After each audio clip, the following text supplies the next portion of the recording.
than 70 million people in the United States go to the movies each week to get away from their cares and to find entertainment, romance, and thrills on the magic screen. But only a few understand how the lights and shadows on the screen are controlled to make us see a motion picture. Motion pictures are based on an optical illusion. Just another case where seeing is believing. To understand how we see, let's turn the tables on the human eye and look at it instead of through it. The light, reflected by any object we look at, passes through the lens of the eye and is focused upside down on the sensitive surface called the retina. This retina passes the impression on to the optic nerve, which sends it to the brain, and we see it right side up. The reflection will stay on the retina as long as the object is in view. When we look away or take the object away, the images disappear. But notice that the image in the brain does not disappear immediately. It fades a fraction of a second after the object is removed. This slow fading is called persistence of vision. When we look at a moving object, we really see it in two places at once, where it is and where it was a fraction of a second before. Let's get out into a rainstorm for a good example. The water you seem to see falling in streams is really a lot of separate drops. Persistence of vision makes you see each raindrop in several places over a distance of several inches. Let's look at a picture of a car and a picture of a moving landscape to show how the eye can make them seem to overlap. Let's run them on the screen, one after the other. We look at them for 2 seconds each, then for 1 second each. Now, faster and faster until we see the two pictures as if they were both one picture, another optical illusion. If your eyes didn't trick you into seeing the moving particles of fireworks as continuous streaks, you would see only sparks instead of streams of light.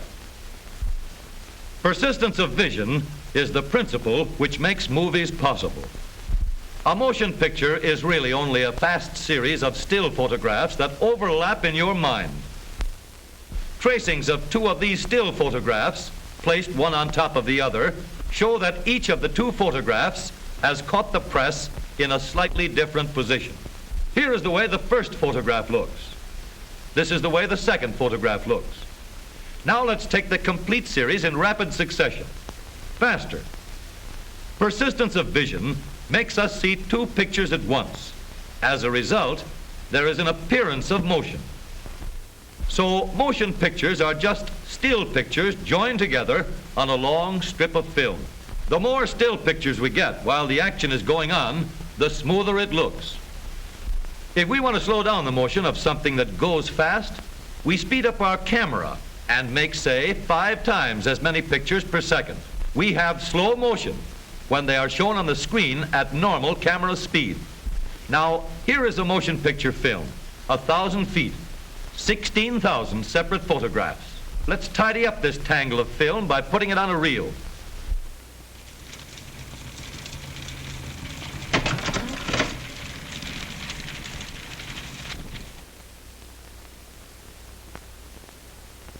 Now we'll build a projection machine to show the pictures on a screen.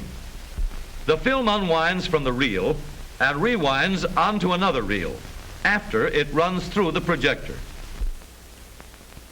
To throw the picture on the screen, there is a bright light with a reflector behind it to send the light rays in the right direction and a lens to concentrate the light. The film passes a hole or aperture which lets the light go through only one picture at a time. There is another lens to focus the pictures on the screen.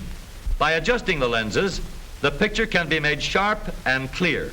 Let's start the machine moving. The still pictures blur because they're moving all the time. And this won't do at all. We need something to hold each picture still long enough for us to look at it in between the changes.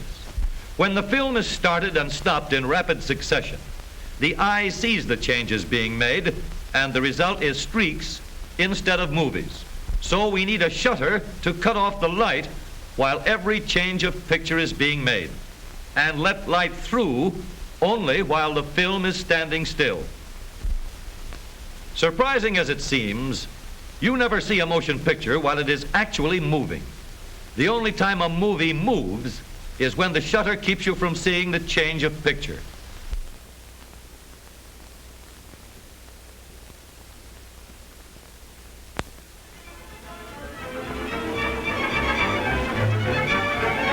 Then we see it just the way it looks in real life.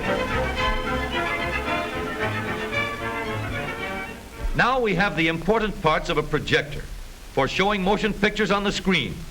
But let's change that drawing to an actual machine at work. This reel holds the supply of motion picture film, which passes through the projector at a speed of 90 feet each minute. Slots on this aperture plate guide the film past the narrow beam of light so that only one picture can be seen at a time. The adjustable lens, which gives us a clear, sharp picture on the screen, is placed in the path of the light rays after they pass through the film. Sprockets, which guide the film as well as start it and stop it, are placed in position to hold the film in proper position at all times. The shutter is placed behind the film to cut off the light at intervals while the pictures change.